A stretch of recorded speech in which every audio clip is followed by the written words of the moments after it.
Fractured World History presents Invasion of Our World, a Warhammer 40k fan series.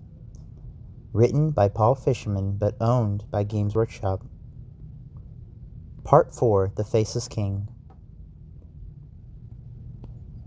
The final days of the British Empire have come. When the Imperium bombardment over London began, millions of the city's inhabitants fled underground into the subway system for refuge. The Imperium flooded the tight tunnel systems with nerve gas, and in less than a few minutes after deployment, millions of British subjects were dead.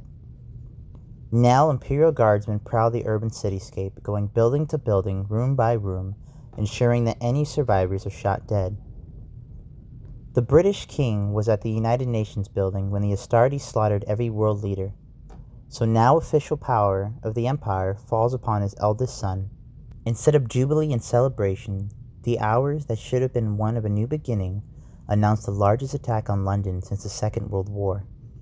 Now thousands of prisoners wait at the port, where in a few hours, multiple Imperium transports will take them away for religious conversion, torture, enslavement, or summary execution on a case-by-case assessment. Even the new king isn't without loss.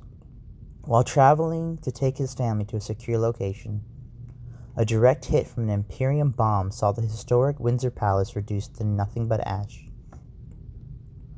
He has no family to go home to, no parliament for support.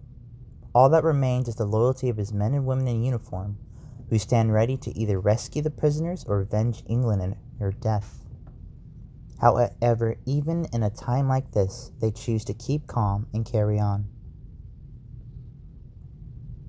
There's a heavy rain falling from the night sky as the king surveys the port from what was once an iconic banking institution.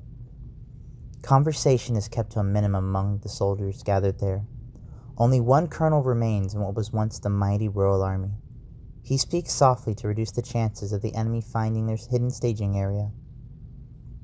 He studies the king for a few moments and sees the dry tear trails that stopped quite some time ago. There is nothing left to grieve for, no one to mourn. Even if there was, it is not the English way to show what they feel inside. A look of contained rage seems ready to burst from the monarch's eyes. Such an unbridled anger could surely set the whole of London on fire, if it wasn't on fire already. The colonel makes sure to be in full view, but silent until spoken to. The king sighs, but doesn't meet their eyes when replying. Is everything ready? Yes, your grace. What are our numbers? A few hundred, made up of SAS, police officers, Buckingham Guards, a handful of MI6, and whatever civilian volunteers we could find. The king smirks. Then it is enough. The colonel pauses, irritating the king. What troubles you? Sir, you don't have to do this. We can get you to a submarine out of harm's way. The king will hear none of it. Enough! I have made my decision. Did you bring what I asked? The colonel points to a dead soldier in a black uniform. You are a king of England. Why not display that fact proudly into battle?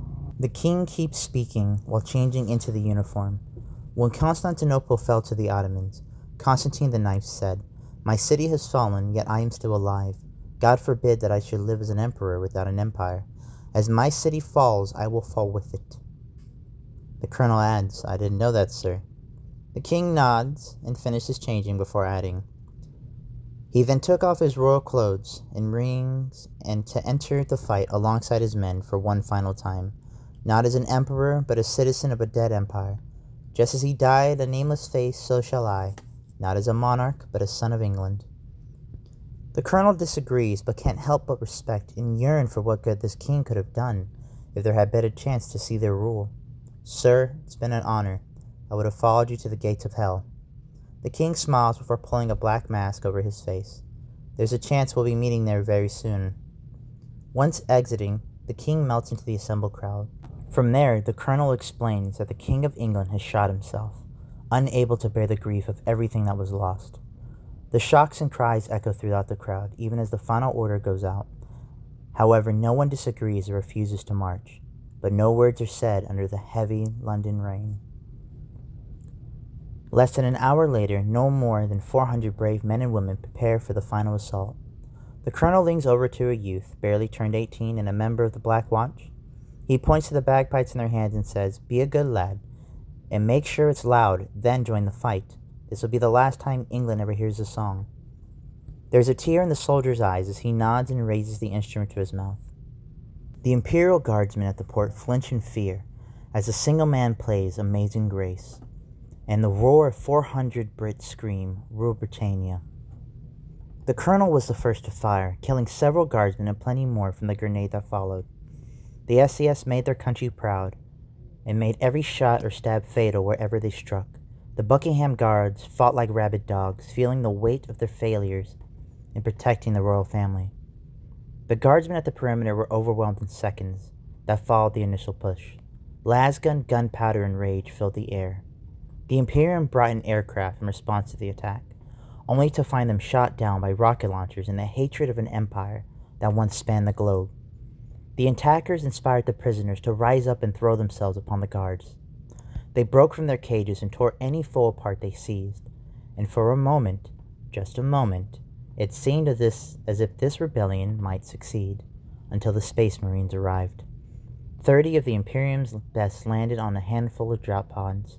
They slaughtered nearly 2,000 people in only 15 minutes, and those who survived received no aid or mercy. The colonel looks down at where his legs once bore the weight of a faithful servant of the crown. He doesn't feel pain or sadness, but only wonders what became of the king. Above him stands a woman in a red tunic, a commissar. She points the last pistol at his face and kneels. She says with a voice made of iron, "Where is your king?" The colonel looks around and subtly finds the monarch beside him. He had remained by the colonel's side throughout the entire engagement. It seems that sometime during the fight he removed his mask and now lays dead with a satisfied smile on his lips. A job well done and honor sated. The colonel looks back at her. "You'll never know."